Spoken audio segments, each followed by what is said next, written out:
good morning, good afternoon, good evening. You're listening to the Thai Expat Daily Show. I'm your host Kieran Mack and thanks for tuning in. Don't forget to like this video if you're watching us on YouTube and please do subscribe. We're also available on Apple Podcasts, Spotify, Amazon Music and a host of other podcast players. Now that that's all done, let's jump into today's show.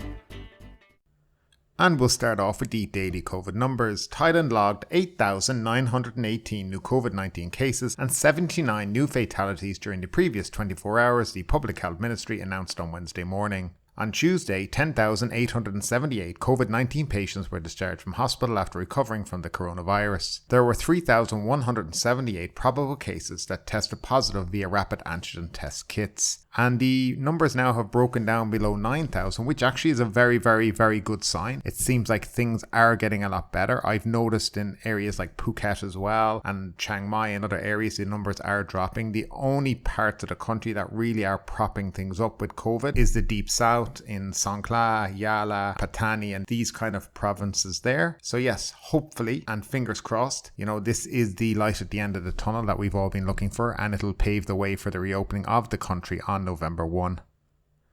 And our first story of the day, non-immigrant OA visa applicants required to have 3 million health insurance. Foreigners applying for non-immigrant OA visa for stays in Thailand of up to 1 year are now required to have a health insurance policy with minimum coverage of 3 million baht for inpatient medical fees instead of the previous 400,000 baht. The Deputy Public Health Minister said today that the new rule is intended to ensure that they will receive proper medical treatment if they fall ill during their long stay in the country. According to the Thai Immigration Bureau and the Department of Consular Affairs, 3,768 foreigners were granted non-immigrant visas last year and this year. The insurance policies can either be purchased in Thailand or in their home country, but the coverage amount of foreign-issued policies must be on par with the sum stipulated in policies issued in Thailand.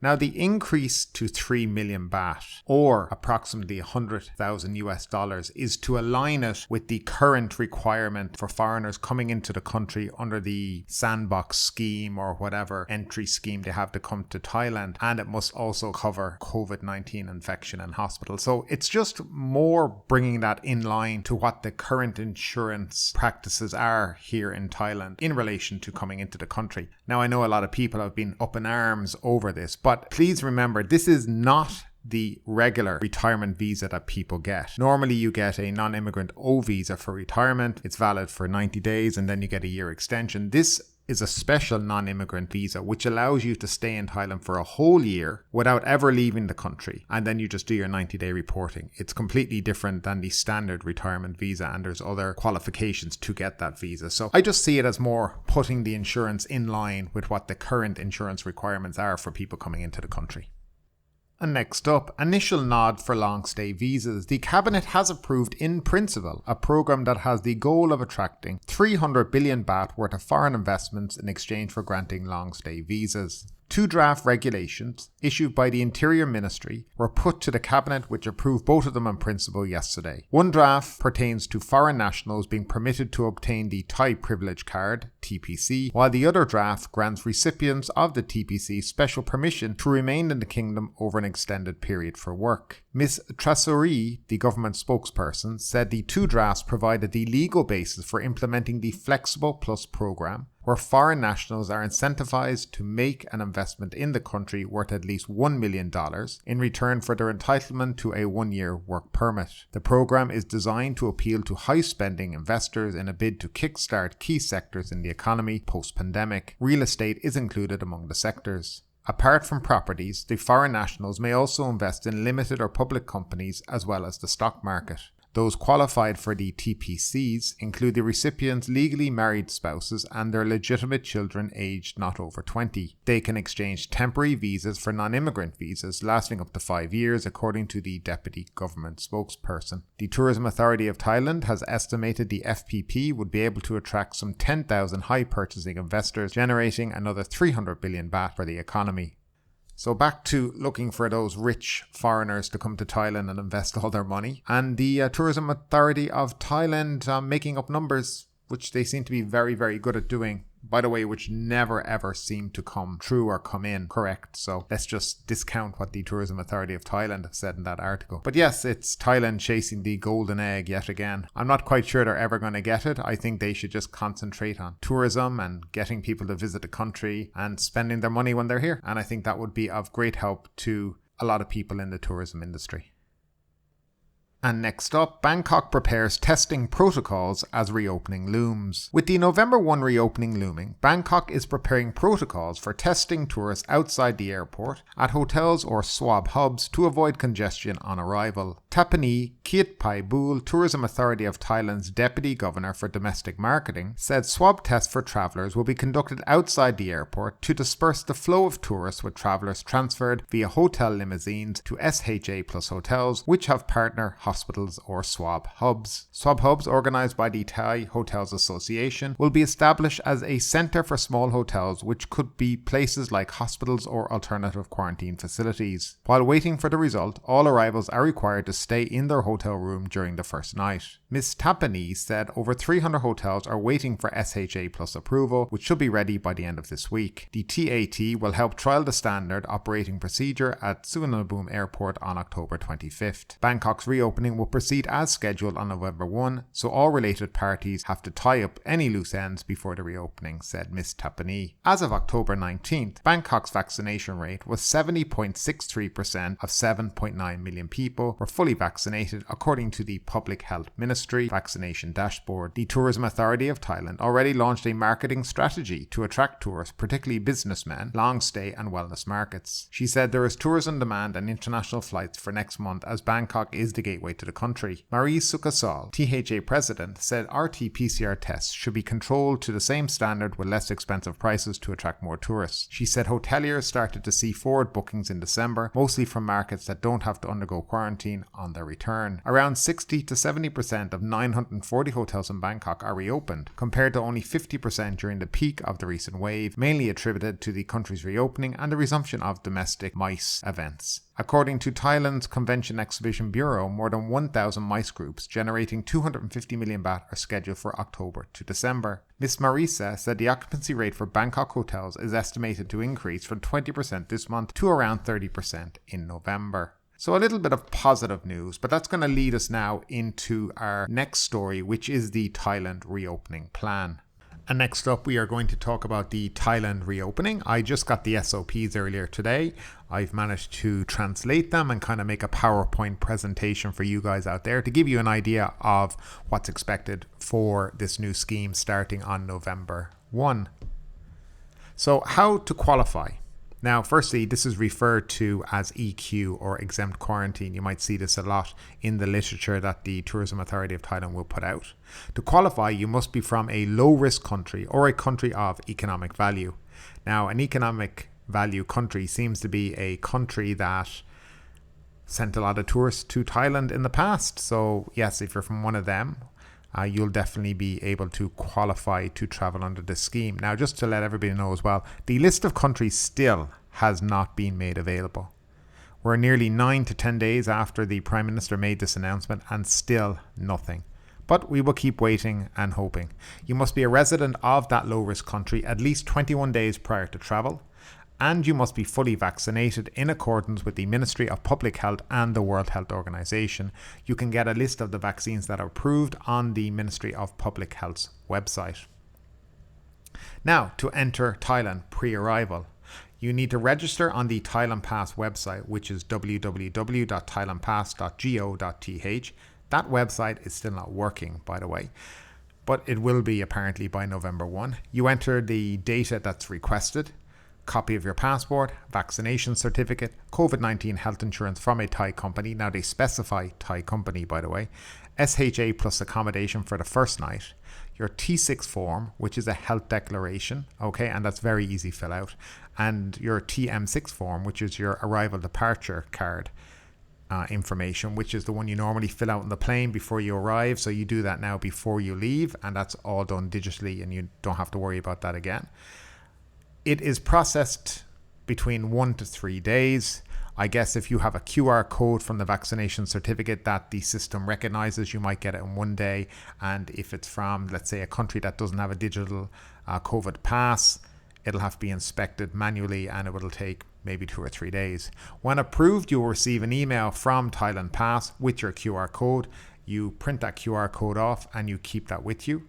You get a RT-PCR test 72 hours before your flight. That's very important. You need to have that, or a fit to fly certificate saying that you are COVID negative.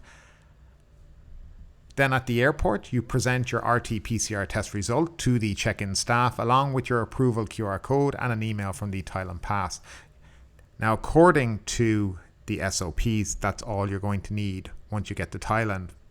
But if I were you, I would take a hard copy of everything just in case. Now, on arrival in Thailand, you will download the Morchana app along with the COSTE app. Now, that app, the COSTE app, seems to be some kind of health monitoring app.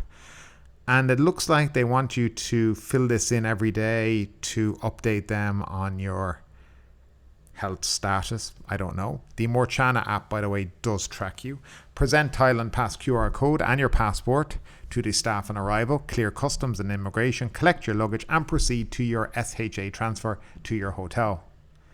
You need to complete a RT-PCR test at the airport, swab hub, or at the hotel. It really will depend what city you're flying into and what facilities that they have. For example, if you fly into Bangkok, you will not be doing it at the airport. You'll be doing it at either the hotel or a swab hub that's been set up. But if you fly into Phuket, for example, you might be doing it probably at the airport. Then you go to your room, you wait for the result.